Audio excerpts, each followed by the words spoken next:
en République démocratique du Congo. Lisanga Bonganga, qui est-il? C'est ce situationniste. Situationniste? Effectivement. Mais il était quand même dans l'Union pour la Nation, avec Jean-Pierre Bemba l'autre fois. Mais ça prouve ce situationnisme. Comment on peut être homme politique? On est dans cette plateforme le matin, à 11h on est dans une autre, à 15h on est dans une autre. Ça prouve quoi? On est à la poursuite de l'intérêt, mais on n'a pas un idéal à défendre. Quand il y a des promesses faites en termes d'acquisition de tel poste, de tel autre, il est là. Donc, il n'a pas d'idéal à défendre en tant qu'opposant congolais, en tant qu'homme d'État. Mais dans ce cas, c'est différent parce qu'ils se sont fixés des objectifs. En plus, Lisanga Bonganga l'a dit, il a été roulé par Léon Kengwa. Mais ça ne change rien. Ils sont contre la révision constitutionnelle. Ça ne change apparemment, rien. finalement, Barbie, ça ne change rien. Mais bien au contraire. On peut quitter une plateforme lorsqu'on s'est fixé des objectifs. Ça ne change rien. Et qu'on voit que cette plateforme-là se dirige dans un sens contraire aux objectifs fixés. On peut quitter, on est libre de le faire. Mais quel est cet homme politique qui peut changer de plateforme en un matin, il peut en changer 3? Ça veut tout simplement dire que tu viens m'aider dans ce que je dis par rapport à la girouettabilité d'hommes politiques en République démocratique du Congo. C'est-à-dire, quand on peut aller de plateforme en plateforme, on prouve qu'on n'a pas d'idéal à défendre. Un leader, c'est celui qui, lorsqu'il se rend compte que dans cette plateforme, il n'y a rien de quintessentiel, il peut imposer ce qu'il a comme vision de la République. Donc, quand on peut changer de plateforme en plateforme, c'est que soi-même, on n'a pas l'idée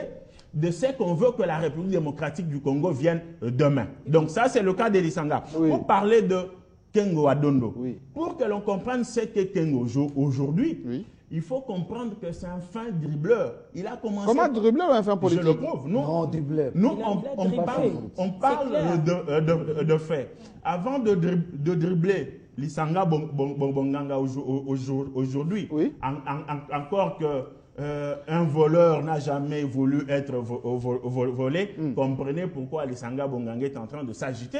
Avant de dribbler Lisanga Bonganga aujourd'hui, dans un passé très très proche, Kengo a dribblé Vital Kamerhe avec le conclave de l'opposition de Limité à la 17e rue.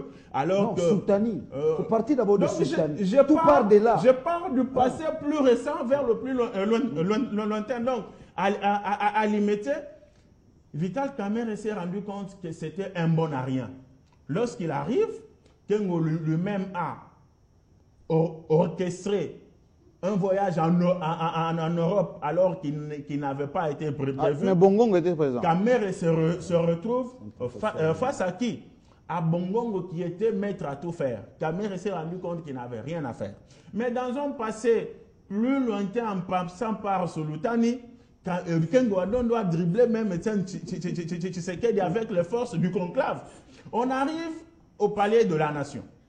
Ça, il faut lire ainsi sonne le glas d'Honoré Ngwanda pour bien le comprendre. On arrive au palais de la nation où le maréchal Mobutu avait déjà dit Urbi et Orbi que le poste de Premier ministre revenait à Étienne Tshisekedi compte tenu de sa représentativité au sein de l'opposition. Oui. Kengo, un bon boulanger, fera quoi? Un bon caméléon. Il réunit toutes les forces sensibles de l'opposition. Y compris Lambert Mende au Malanga. Même les proches de Tshisekedi, ceux qui vivaient au mamel de Tshisekedi, il leur promet ciel et terre. Il leur dit, écoutez, si Tshisekedi prend ce poste-là, tu n'occuperas pas tel poste de ministre des Finances, tel poste de ceci et de cela. Si moi j'y passe, écoutez, vous aurez ceci, vous aurez... Quand Étienne Tshisekedi entre, il se rend compte que lui qui devrait être reçu seul avec les G14 et consorts, il est reçu avec tous les caméléons, toutes les moustiques et consorts, il refusera d'entrer dans cette salle.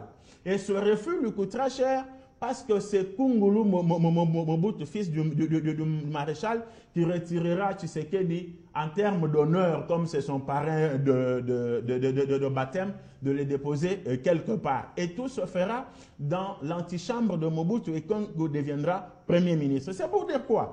C'est pour dire que tout ce que l'on voit aujourd'hui n'est que la répétition de ce qui était hier, et donc ça prouve l'état d'esprit de l'opposition en République démocratique. Il faut que la parole tourne. C'est une façon, et j'ai fini par là, de tirer une sonnette d'alarme. Si on n'est pas prêt à affronter le peuple, aux élections, on doit se taire. Il n'y a pas bon métier au Congo que la politique. On peut faire de l'agriculture. J'ai entendu aujourd'hui de la bouche de Fayoulou. À 80 ans, c'est difficile. De la bouche de Fayoulou dire, Monsieur l'abbé Maloumalou doit démissionner. Je dis, mais bon Dieu, est-ce qu'on comprend? Au même moment, on accuse Kabila de ne pas vouloir organiser les élections en 2016, mais on demande quand même à Maloumalou de démissionner sans calculer les conséquences. Les conséquences, c'est que si Maloumalou démissionne aujourd'hui, la CENI tombe. Et lorsque la CENI tombe, il faudra mettre sur pied une nouvelle CENI. Et lorsqu'on va tirer en longueur jusqu'à aller au-delà de 2016, on va dire, non, écoutez, c'est du fait de la volonté de Kabila qu'on ne veut pas qu'il y ait élection.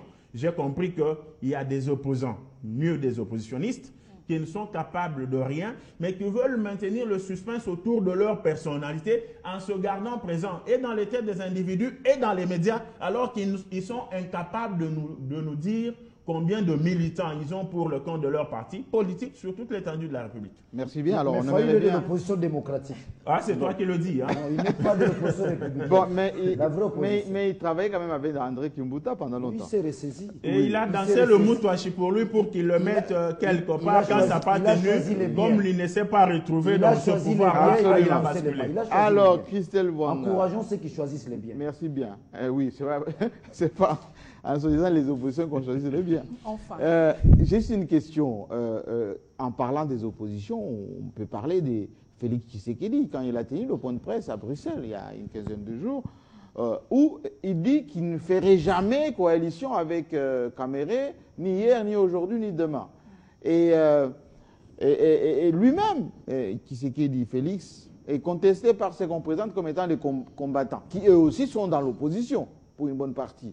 Mais où serait la synergie maintenant entre ceux qui veulent bien s'opposer à Joseph Kabila et ceux qui veulent bien s'opposer à Minaku, parce qu'on l'a vu, Minaku au Canada, où il y a seulement une partie de la diaspora qui a amené les mémorandums, et d'autres disaient non, nous on préfère aller directement au Congo, aller faire campagne. Alors, la synergie, ça commence quand? Là, son démontage de Minaku, c'est la ruse. Oh, Minaku aussi, c'est un rusé? C'est la ruse, c'est le montage. Bon. Et là encore, il a provoqué un débat. À son retour, il y aura un débat. Parce que là, ailleurs, il a promis, si nous n'avons pas un porte-parole de l'opposition, c'est l'opposition elle-même. Non, c'est du montage. C'est lui qui a mis. Laissez la parole de ses côtés. La parole est de ses côtés. Merci bien. Non, ça, c'est la ruse. Respectez la parité, madame. S'il vous plaît, je ne veux pas entrer sur ce chemin-là. Avec Minaku. Non, des tout. Moi, je voudrais dire ceci. Il y a un grand homme qui a dit « s'opposer sans proposer n'est qu'un mouvement d'humeur ». Aujourd'hui, l'opposition congolaise, j'aimerais marteler là-dessus. Le problème de l'opposition congolaise est tout d'abord le problème du politique congolais dans son essence. Aujourd'hui, même ceux de la mouvance présidentielle, même si aujourd'hui ils n'ont pas le pouvoir, ils vont se comporter de la même façon. Pourquoi? Parce que nous nous réunissons autour des intérêts et non des idéologies. Je vais vous dire une chose. Le président Bongo, lorsqu'on lui posait la question de savoir... Bongo, c'est du Gabon, hein? Du Gabon. On lui posait la question par rapport aux opposants gabonais. Oui. Il disait, en Afrique, il n'y a eu que 2 opposants, Nelson Mandela et Etienne Tshisekedi. Mais vous savez ce que Mandela a fait? Mandela, lorsqu'il entrait en prison, il était jeune, il était vigoureux, il avait cette envie-là de changer les choses. Alors, il avait cru en la violence. C'est comme ça qu'il s'y est pris. Mais en sortant, avec toutes ces années qu'il a passées en prison, 27 ans de prison, il a compris que la force physique lâche toujours, mais l'idéologie demeure. Au sortir de la prison, automatiquement, qu'est-ce que Mandela a fait? Il a cédé la lutte. Voilà pourquoi il y a eu des gens aujourd'hui comme Tabumbeki, Zuma, les gens comme Boutelezi, qui font le travail mieux. Mais voilà. qui continuent la lutte de l'ANC. Oui. Et l'ANC garde le pouvoir. Garde le pouvoir. Et aujourd'hui, une foule sans Mandela, une foule de l'ANC sans Mandela est égale à une foule de l'ANC avec Mandela, avec la même puissance. Aujourd'hui, j'aimerais parler de Kengo. Mais à cet âge, M. Kengo, quand même, il doit vivre... Mais ce n'est pas une émission sur Kengo, hein, je vous précise. S'il vous plaît. Parce que quand on parle des opposants, il n'y a pas que Kengo. Oui. Puisqu'on parle, s'il vous plaît, Harold, je peux parler. Non, mais c'est le mal. Vous en faites une fixation. S'il vous plaît, je peux parler. Oui. Il devrait vivre actuellement, il devrait vivre ce qu'on appelle la noblesse de la lutte. Pourquoi il a lutté? Aujourd'hui, Où sont les petits Kengo qui peuvent défendre? Mais il a une génération. Quelle génération? Qui est-ce que M. Mais tous Kengo les a membres formé? de l'UDI, c'est S'il vous génération plaît. Kengo, les S'il vous plaît. Sambomamba, les Bongo, oui. C'est moi qui ai la parole. Oui. Qui est cet homme politique aujourd'hui que M. Kengo a formé? C'est dommage. Nos politiques commencent leur carrière en étant politique et terminent politique. Or, l'excellence voudrait commencer politique et terminer homme d'État. Est-ce qu'aujourd'hui, on peut dire que M. Kengo est un homme d'État? Non. Est-ce que tu sais qu'il est un homme d'État? Kamere est un homme d'État. C'est un visionnaire. Je n'entre pas. Vous regardez la parole. Vous regardez la parole. Vous regardez la parole. Allez-y. Voilà. Je parlais de M. Kengo. Qui est-ce qu'il a formé? Où sont les petits? C'est ce qui tue nos politiques africains. Aujourd'hui, même Kadhafi, il a eu le même problème. À un certain moment donné de sa lutte, il s'est senti esselé. Pourquoi? Parce qu'il n'avait pas transmis l'idéologie. Aujourd'hui, chez Mugabe, par exemple, aujourd'hui, s'il meurt, on craint. Il y a la génération Mugabe. On craint, mais pas comme il devrait. Le problème, c'est que je parle de la qualité. À quelle échelle tous ces hommes-là devraient former et aujourd'hui vivre la noblesse de la lutte? Je m'appelle. Parlons de Lisanga Bonganga. Oui. S'il vous plaît. Où est son parti? Ça se trouve où? Il est un parti, il a un député. S'il vous plaît, ça se trouve où? Monsieur Toussaint. Ils vont. Non, je t'informe. Merci de l'information. Merci de Il a un l'information. parti. À quoi ça sert? Il a un parti. Merci et beaucoup. ce parti-là égorge un seul député. Combien Monsieur il faut? Toussaint. Combien il faut? Aujourd'hui, on donne de la matière à la mouvance présidentielle de critiquer l'opposition parce qu'on ne sait plus. Le matin, vous portez une veste, le soir, vous la retournez, on ne sait plus. Non, madame, attention. Non. Elle termine, monsieur. Hein? La parité, c'est important. Oui, madame, continuez. Vous avez un problème contre les femmes? Allez-y, ça c'est plus facile, ça. Non, madame, vous n'allez pas le prendre comme ça. Hein? Il se sentirait anesthésié. Je le sais, je le sais. J'ai perdu mon fils. Allez-y, vous parlez de la génération Kengo. Et surtout de Lisanga Bonganga, avec son seul député. Oui, aujourd'hui, avec tous ses défauts à son actif, la DGI, nous le savons. Ce qui s'est passé. Ah, la DGI. Oui. Mais rappelez pour ceux qui nous suivent à l'étranger parce qu'ils ne savent pas. Ceux qui sont à Bruxelles, à Londres, en Afrique du Sud, vous parlez de DGI et Lisanga Bonganga. Ils vont savoir. Voilà. Oui. C'est vous qui le dites. Avec En tout ce qui s'est rappel, passé, en on rappelle, il a été...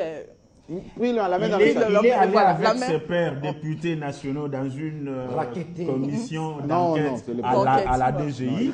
Ils étaient en contrôle parlementaire. En contrôle parlementaire, mais malheureusement, cette commission qui était constituée et des gens de la majorité et de l'opposition, surtout de l'opposition qui criait toujours à Ro en faisant un semblant de dire qu'il n'y a que la majorité qui est corrompue, on s'est rendu compte que Lisanga Bonganga et ses pairs ont été trempés dans cette corruption. Et le jour où il a été interpellé par Vital Kamerhe, alors président de l'Assemblée nationale, la vigueur avec laquelle Lisanga Bonganga parle, il n'avait jamais été sienne ce jour-là. Et au lieu de présenter ses moyens de défense, il a présenté un journal pour dire on est en train de me torpiller. Il n'a pas su dire un seul mot. Voilà, juste pour le rappel par rapport à nos amis. C'est important.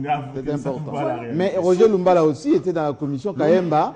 Lumbala Chitenga en a fait de trop par rapport à Lisanga Bonganga, jusqu'à dîner avec le Rwanda qui nous agresse. Oui. Bon, on ferme la parenthèse. Voilà. Madame, continuez. Sous d'autres cieux, vous qui étiez journaliste à cette époque, sortez des archives, posez-lui la question. Avec ces défauts dans votre actif, vous vous permettez de venir à la